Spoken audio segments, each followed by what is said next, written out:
നമസ്കാരം പ്രിയപ്പെട്ട പ്രേക്ഷകരെ, ഋഷി പ്രോക്തത്തിലെ ഇന്നത്തെ വീഡിയോയിലേക്ക് ഏവർക്കും ഹൃദ്യമായ സ്വാഗതം. ജ്യോതിഷശാസ്ത്രത്തിലെ അതിപുരാതനമായിട്ടുള്ള ഗ്രന്ഥങ്ങളായിട്ടുള്ള ഭൃഗു സംഹിതയും ജാതകാഭരണവും പറയുന്ന ഓരോ രാശിക്കൂറുകാരുടെയും അതീവ പ്രാധാന്യമുള്ള ചില സംഭവ വികാസങ്ങളാണ് ഇപ്പോൾ നാം അവതരിപ്പിച്ചു വരുന്നത്. ഇന്നത്തെ വീഡിയോയിൽ ഞാൻ നിങ്ങൾക്കായിട്ട് അവതരിപ്പിക്കുന്നത് ധനുക്കൂറുകാരുടെ ഫലത്തെയാണ്. ചന്ദ്രന്റെ ജന്മസ്ഥിതിയെ അടിസ്ഥാനമാക്കി ജീവിതത്തിലെ പ്രധാന കാലഘട്ടങ്ങളും ചന്ദ്രകൃത നിർജ്ജാണ ഫലങ്ങളുമാണ് നാം പ്രതിപാദിക്കുന്നത്.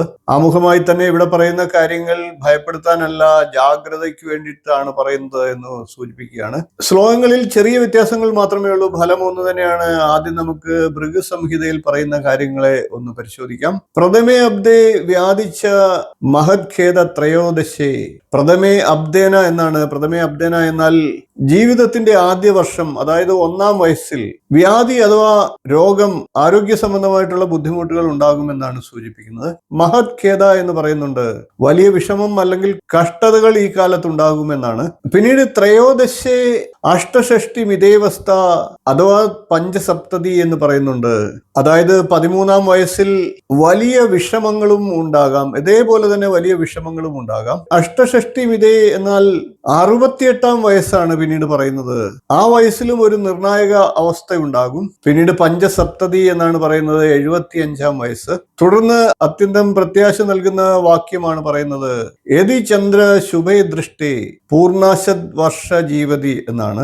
യതി എന്നാൽ എങ്കിൽ, ചന്ദ്രൻ എന്നാൽ ചന്ദ്രൻ, ശുഭേ എന്നാൽ ശുഭഗ്രഹങ്ങളുടെ ദൃഷ്ടിയോടുകൂടി, ദൃഷ്ടേ പൂർണാശത് വർഷേ.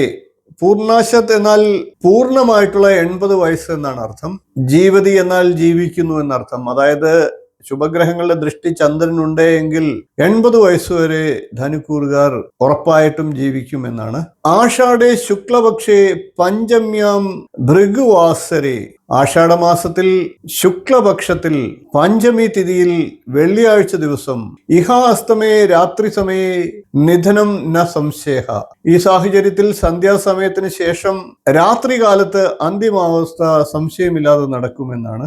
നിര്യാണമിതി സംപ്രോക്തം ധന്വേ ചന്ദ്രേ സമുദ്ഭവേ. അതായത് നിര്യാണത്തെ വ്യക്തമായി പ്രതിപാദിക്കുന്നു. അതായത് ധനുരാശി സമയത്ത് ചന്ദ്രൻ എത്തുന്ന സമയത്ത് നിര്യാണം ഉണ്ടാകുമെന്നാണ്, അതായത് മരണം ഉണ്ടാകുമെന്നാണ്. ഇത് പൂർണ്ണ ആയുസ്സിന് ശേഷമുള്ള ഫലങ്ങളാണ്, അതായത് 80 വയസ്സിന് ശേഷം. ഇനി ജാതകാഭരണത്തിലും സമാനമായിട്ടുള്ള പരാമർശങ്ങൾ തന്നെയാണ്. നമുക്ക് അതും കൂടി ഒന്ന് അറിവിലേക്കായി പറയാം.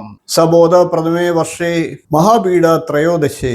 ചില തടസ്സങ്ങളോടെയോ അസ്വസ്ഥതകളോടെയോ ആദ്യ വർഷത്തിൽ, അതായത് 1-ാം വയസ്സിൽ വലിയ കഷ്ടത ഉണ്ടാകും. അതേപോലെ തന്നെ 13-ാം വയസ്സിലും കഷ്ടതകൾ ഉണ്ടാകും എന്നാണ് പറയുന്നത്. അഷ്ടഷഷ്ടമിതം പ്രാഹുരായുർവാ പഞ്ചസപ്തതി. 68-ാം വയസ്സും ദോഷകരമായിട്ടാണ് മഹർഷീശ്വരന്മാർ പറഞ്ഞിട്ടുള്ളത്. അതല്ലെങ്കിൽ 75 വയസ്സിലും എന്തെങ്കിലും തരത്തിലുള്ള ദുരിതങ്ങൾ ഉണ്ടാകാം. എന്നാൽ ജാതകത്തിൽ ചന്ദ്രനെ ശുഭഗ്രഹങ്ങൾ നോക്കുകയാണെങ്കിൽ, അതായത് ചന്ദ്രേ സർവശുഭൈർ ദൃഷ്ടേ പൂർണാശത് സജീവതി, എല്ലാ ശുഭഗ്രഹങ്ങളുടെയും ദൃഷ്ടി ലഭിച്ചാൽ 80 വയസ്സുവരെ പൂർണ്ണായുസ് ആ വ്യക്തിക്കുണ്ടാകും, 80 കടക്കുമെന്നർത്ഥം. ജാതകാഭരണത്തിൽ പ്രത്യേകമായി പറഞ്ഞിട്ടുള്ളത് ഹസ്ത നക്ഷത്രമാണ്, അതായത് അത്തം നക്ഷത്രം. ആഷാഢസ്യ സിതേ പക്ഷേ പഞ്ചമ്യാം ഭൃഗുവാസരേ.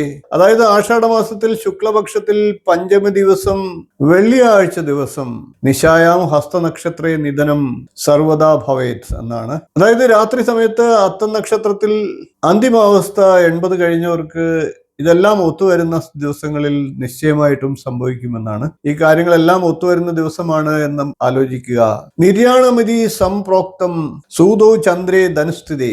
ജനനസമയത്ത് ചന്ദ്രൻ ധനുരാശിയിൽ സ്ഥിതി ചെയ്യുമ്പോൾ ശുഭഗ്രഹങ്ങളുടെ ദൃഷ്ടി കൊണ്ടുള്ള സംരക്ഷണം ലഭിച്ച വ്യക്തികൾക്ക് പഞ്ചമി തിഥി അഥവാ ചന്ദ്രമാസത്തിലെ 5-ാമത്തെ ദിവസം അത്തം നക്ഷത്രത്തിൽ ചന്ദ്രകൃത നിര്യാണം പറയുന്നു, അതായത് മരണമുണ്ടാകുമെന്ന് പറയുന്നു. ഇപ്രകാരം ചന്ദ്രന്റെ അവസ്ഥയെ അടിസ്ഥാനമാക്കി ആരോഗ്യം, ജീവിതത്തിലെ പ്രതിസന്ധി കാലഘട്ടങ്ങളിൽ ചില നിർണായക അവസരങ്ങൾ, ആയുസ് ഇവയൊക്കെ വിലയിരുത്തുന്ന ഗ്രന്ഥങ്ങളുടെ ശ്ലോകങ്ങളെ അടിസ്ഥാനപ്പെടുത്തിയാണ് ഇപ്പോൾ നാം പ്രതിപാദിച്ച കാര്യങ്ങൾ. പ്രിയപ്പെട്ട പ്രേക്ഷകരെ, ജാതകാഭരണവും ഭൃഗുസംഹിതയും പോലെയുള്ള ഗ്രന്ഥങ്ങൾ ഒരിക്കലും മനുഷ്യനെ ഭയപ്പെടുത്താൻ വേണ്ടിയല്ല, ജാഗരൂകരായിരുന്ന് ദോഷ അവസ്ഥകളെ മറികടക്കാൻ വേണ്ടിയാണ് ആചാര്യന്മാർ ഈ സൂചനകൾ നമുക്ക് നൽകിയിട്ടുള്ളത്. ധനുക്കൂറിൽ വരുന്ന കുട്ടികളുടെ രക്ഷകർത്താക്കൾ ഈ കാര്യങ്ങളൊക്കെ അറിഞ്ഞിരിക്കുക, ശ്രദ്ധിക്കുക, പരിഹാരങ്ങൾ ചെയ്യുക. ധനുക്കൂറുകാരും ഈ കാര്യങ്ങളൊക്കെ മനസ്സിലാക്കി ഈ വയസ്സുകളിലൊക്കെ ശ്രദ്ധ കൊടുക്കുക. ഇവയൊക്കെ നിർണായക പ്രവചനങ്ങളായി കാണുന്നതിലുപരിയായിട്ട് ജീവിതയാത്രയിൽ കൂടുതലായി നമുക്ക് ആത്മവിശ്വാസത്തോടും ജാഗ്രതയോടും കൂടി മുന്നേറാനുള്ള അവസരമായി കാണുക, അഥവാ ഇതൊക്കെ ഒരു മാർഗദർശനമായി കരുതുക.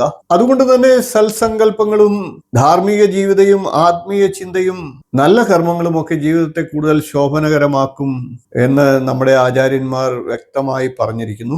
ഇത്തരത്തിലുള്ള അപൂർവമായിട്ടുള്ള ജ്യോതിഷ വിജ്ഞാനം നിങ്ങൾക്ക് അറിയണമെന്ന് താല്പര്യമുണ്ടെങ്കിൽ വീഡിയോ നിരന്തരം കാണുക. ചാനൽ ഇതുവരെ സബ്സ്ക്രൈബ് ചെയ്യാത്തവരാണെങ്കിൽ ഒന്ന് സബ്സ്ക്രൈബ് ചെയ്യുക. നിങ്ങളുടെ അഭിപ്രായങ്ങൾ കമന്റായിട്ട് അറിയിക്കുക. വീഡിയോ ലൈക്ക് ചെയ്യുക, ഷെയർ ചെയ്യുക. നിങ്ങളുടെ പ്രോത്സാഹനം പ്രതീക്ഷിച്ചുകൊണ്ട് നിർത്തുന്നു. നന്ദി, നമസ്കാരം, ശുഭദിനം.